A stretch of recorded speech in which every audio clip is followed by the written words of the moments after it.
দুর্ঘটনা দুর্ঘটনাই। প্রধানমন্ত্রী তো রাজমিস্ত্রির ভূমিকা পালন করেননি, কিংবা সেখানকার তিনি আর্কিটেক্ট ছিলেন না।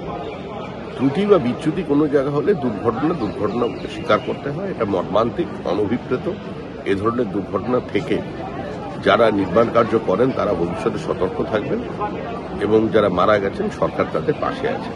আজ ভোর 5:30 নাগাদ এই দিল্লি বিমানবন্দরের টার্মিনাল 1-এর ছাদের একাংশ ভেঙে মৃত্যু হয়েছে একজনের। ভোর 5:30 নাগাদ এই ঘটনা ঘটেছে এবং এই ঘটনা খবর পাওয়ার সঙ্গে সঙ্গে ঘটনাস্থলে দমকলের 4টি ইঞ্জিন পৌঁছয়। এই দুর্ঘটনায় অন্তত 8 জন আহত হয়েছেন। দুর্ঘটনায় মৃত ব্যক্তির পরিবারকে 20 লক্ষ টাকা এবং আহতদের 3 লক্ষ টাকা করে আর্থিক সাহায্যের ঘোষণা করে কেন্দ্রীয় অসামরিক বিমান পরিবহন মন্ত্রক। ছাদ ভেঙে পড়ায় বেশ কয়েকটি গাড়ি ক্ষতিগ্রস্ত হয়েছে। প্রবল বৃষ্টির জেরে দিল্লি বিমানবন্দরের একাংশ বন্ধ রাখা হয়েছে। টার্মিনাল 1 দিয়ে প্লেন চলাচল সম্পূর্ণ বন্ধ, বাড়ছে যাত্রী হয়রানি। প্রবল বৃষ্টিতে দিল্লির একাধিক জায়গা জলমগ্ন, রাস্তায় যানজট তৈরি হয়েছে।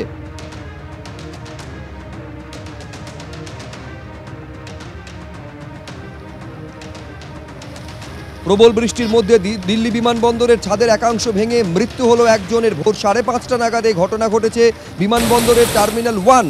এই টার্মিনাল 1-এর ছাদের একাংশ আচমকায় ভেঙে পড়ে। এই দুর্ঘটনায় মৃত্যু হয়েছে একজনের। দুর্ঘটনা ঘটার পর 4টি ইঞ্জিন দমকলের ঘটনাস্থলে পৌঁছয়। দুর্ঘটনায় আহত হয়েছেন অন্তত 8 জন। মৃত ব্যক্তির পরিবারকে 20 লক্ষ টাকা এবং আহতদের 3 লক্ষ টাকা করে আর্থিক সাহায্যের ঘোষণা করেছেন কেন্দ্রীয় অসামরিক বিমান পরিবহন মন্ত্রী राममोहन नायडू। तुरंत हम कमेंट नहीं कर सकते, इसके ऊपर तो थरो इन्वेस्टिगेशन होना है, और जो टेक्निकल एस्पेक्ट, जो फोरेंसिक या सिक्योरिटी एस्पेक्ट जो देखते हैं बिल्डिंग का, वो सब अपना रिपोर्ट देंगे, तो उसके हिसाब से हम अगर कहीं पे कुछ लापरवाही रहेगी तो ये सरकार जरूर कल तक हम पूरी तरह से इंस्पेक्शन करवाएंगे। अभी तो पूरा इवैक्यूएट कर दिया है, कोई आदमी नहीं है अंदर, तो पूरा बिल्डिंग का इंस्पेक्शन पूरी तरह से होगा। उसके लिए थोड़ा टाइम लेंगे, तो इसलिए जब तक ये बंद है अभी T2 और T3 से उनके ऑपरेशंस चालू होंगे। बाकी जगहों पे भी जहाँ पे इस तरह के स्ट्रक्चर्स होंगे उसके ऊपर भी एक बार देखेंगे, क्योंकि मानसून का भी टाइम है, तो जरूर सेफ्टी के हिसाब से वो निर्णय भी हम अभी देख रहे हैं इंडिपेंडेंट बॉडी कौन सा निर्णय करे, और हमारी तरफ से जो इंटरनल सिक्योरिटी और सेफ्टी का जो देखता है DGCA, दैट विल बी।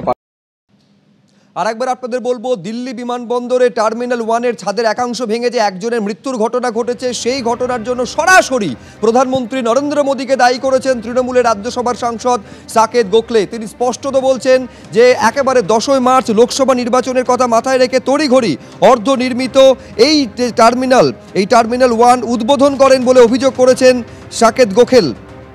একেবারে 10ই মার্চ নরেন্দ্র মোদী তড়িঘড়ি এই উদ্বোধন করেন। প্রধানমন্ত্রীর বিরুদ্ধে কেন অনিচ্ছাকৃত খুনের মামলা হবে না সেই প্রশ্নও তুলেছেন তিনি।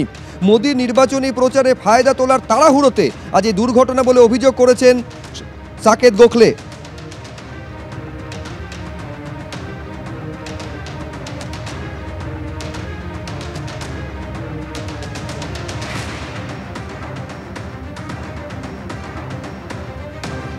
সাকেত গোখলে যে অভিযোগ করেছেন তার পাল্টা কেন্দ্রীয় অসামরিক বিমান পরিবহন মন্ত্রী তিনি যেটা বলছেন যে অংশের উদ্বোধন প্রধানমন্ত্রী করেছিলেন সেই অংশ ভাঙেনি। কি বলছেন তিনি দেখুন।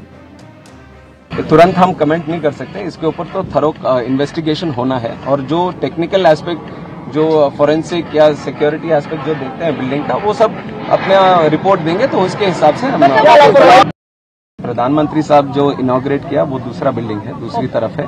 जो यहाँ कोलैप्स हुआ है वो 2009 में 2009 में पुरानी बिल्डिंग है, 2009 में जो उस टाइम ओपन हुआ था, तो उसके ऊपर जो इंस्पेक्शन करना है वो अभी करवाएंगे। এই যে টার্মিনাল 1-এর একাংশ ভেঙে পড়লো, যাতে একজনের মৃত্যু হলো, এই মৃত্যুর দায় কার তা নিয়ে রীতিমতন দায় ঠেলাঠেলি শুরু হয়ে গিয়েছে। সরাসরি কংগ্রেসকে দায়ী করেছেন অমিত মালব্য। তিনি বলছেন যে অংশটি ভেঙেছে সেই অংশ নির্মিত হয়েছিল 2009 সালে, ঠিক যে সময় ইউপিএ সরকার ছিল ক্ষমতায়। তিনি অভিযোগ করছেন দিল্লি বিমানবন্দরের টার্মিনাল 1-এর যে অংশটি ভেঙে পড়েছে 2009 সালে চালু হয়েছিল। ওই সময় ইউপিএ সরকার ক্ষমতায় ছিল, সেই সময় কাজের মান নির্ধারণের কোনো ব্যবস্থা ছিল না। শাসক দল কংগ্রেসকে যে যত বেশি বখরা দিত তারাই পেত কাজের দায়িত্ব। সোনিয়া গান্ধীকে এজন্য জবাবদিহি করতে হবে, এক্স হ্যান্ডেলে পোস্ট করে দাবি করেছেন বিজেপি নেতা অমিত মালব্য।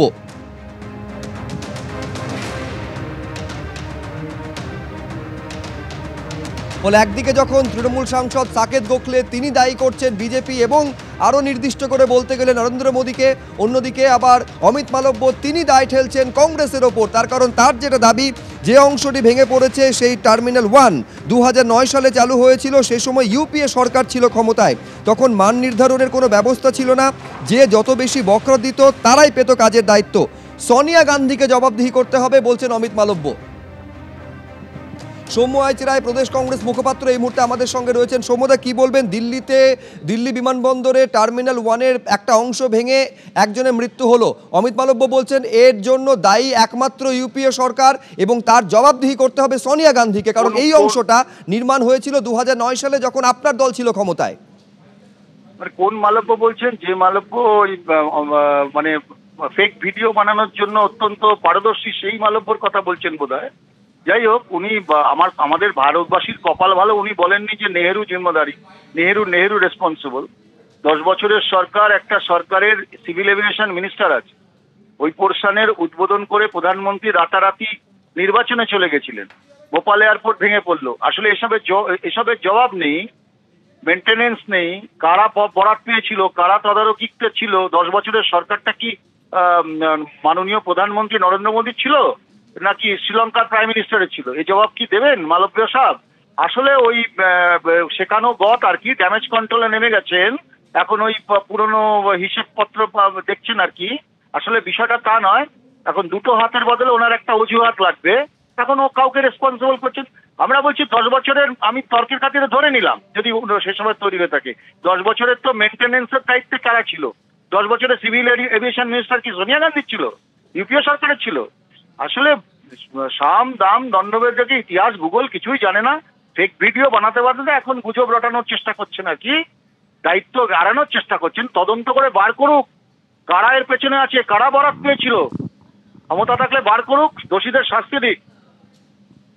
অনেক ধন্যবাদ আমাদের সঙ্গে কথা বলার জন্য। প্রদেশ কংগ্রেস মুখপাত্র সৌম্য আইচ রায়ের সঙ্গে কথা বলছিলাম। ফলে বুঝতে পারছেন যে দিল্লি বিমানবন্দরে টার্মিনাল 1-এর একটা অংশ ভেঙে যে একজনের মৃত্যু হয়েছে তা নিয়ে দায় ঠেলাঠেলি শুরু হয়ে গেছে। তৃণমূলের তরফে সরাসরি প্রধানমন্ত্রী কেন দায়ী নন তা নিয়ে প্রশ্ন তোলা হচ্ছে, বিজেপির তরফে দায়ী করা হচ্ছে কংগ্রেসকে, কংগ্রেসের তরফে বক্তব্য আপনারা শুনলেন। এইবারে আপনাদের দেখাতে চাইবো যে এই গোটা ঘটনা নিয়ে একেবারে সিপিএম সাংসদ বিকাশ রঞ্জন ভট্টাচার্য তিনি কি বলছেন, তার কি বক্তব্য। নরেন্দ্র মোদী নামে এক ভদ্রলোক যেদিন থেকে ভারতবর্ষের প্রধানমন্ত্রী নির্বাচিত হয়েছেন, সেদিন থেকে ভারতবর্ষে মূলগত কাজের পরিবর্তে বিজ্ঞাপনের বহর ছড়িয়েছে। কথায় কথায় তিনি লম্পজম্প করেন যে আমি হাওয়াই চটিক এয়ারপোর্টে বিমানবন্দর তুলেছি, আর আজকে 4 মাসের মধ্যেই ভেঙে পড়লো।